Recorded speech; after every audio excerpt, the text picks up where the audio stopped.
welcome to my wedding series part 1. Yes guys, finally I am getting married.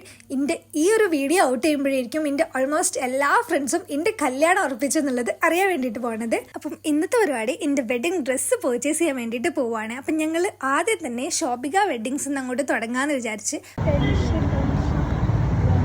സത്യമായിട്ടും സാധാരണ dress എടുക്കാൻ പോയ പോലെ അല്ലായിരുന്നു. ഇന്ന് ഡ്രസ്സ് എടുക്കാൻ പോയപ്പം വേറെ തന്നെ ഒരു ഫീലിംഗ് ആയിരുന്നു. ഒരു എക്സൈറ്റ്മെൻറ്റും സന്തോഷവും സങ്കടവും എല്ലാം കൂടെ മിക്സ് ചെയ്തിട്ടുള്ളൊരു മിക്സഡ് ഇമോഷനാണ് ഇന്ന് സത്യം പറഞ്ഞാൽ.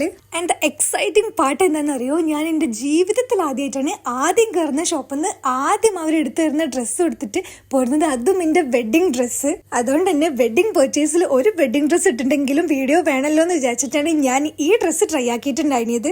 നിങ്ങളും വെഡ്ഡിങ് ഡ്രസ്സൊക്കെ പർച്ചേസ് ചെയ്യാൻ നോക്കുന്നവരാണെങ്കിൽ എന്തായാലും ഷോപ്പിക വെഡ്ഡിങ്സ് ഒന്ന് വിസിറ്റ് ചെയ്യുക. കാരണം നല്ല കളക്ഷൻസ് ഉണ്ട്. അത് പ്രീമിയം സെക്ഷനിലാണെങ്കിലും അഫോർഡബിൾ സെക്ഷനിലാണെങ്കിലും നല്ല കളക്ഷൻസ് കാര്യങ്ങളൊക്കെ ഉണ്ട്.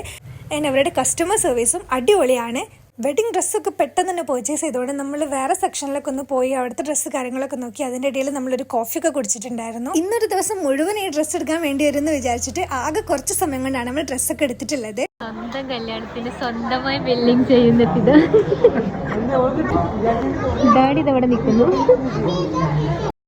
ആ പറഞ്ഞത് സത്യമാട്ടോ. എൻ്റെ വലിയൊരു ആഗ്രഹമായിരുന്നു എൻ്റെ വെഡ്ഡിങ് പർച്ചേസും എൻ്റെ എല്ലാ കാര്യങ്ങളും എൻ്റെ സ്വന്തം ഏർണിങ്സ് കൊണ്ട് തന്നെ ചെയ്യാൻ പറ്റണം എന്നുള്ളത്. അൽഹംദുലില്ലാ എന്നെക്കൊണ്ട് അതിന് പറ്റുന്നുണ്ട്. അപ്പോൾ നമ്മുടെ ഡ്രസ്സ് പിന്നാണ് കിട്ടുക, ആൾട്രേഷനൊക്കെ കഴിഞ്ഞിട്ട്. അപ്പോൾ നമ്മുടെ ബാക്കി വീഡിയോസായിട്ട് പിന്നെ വരാം. ബൈ.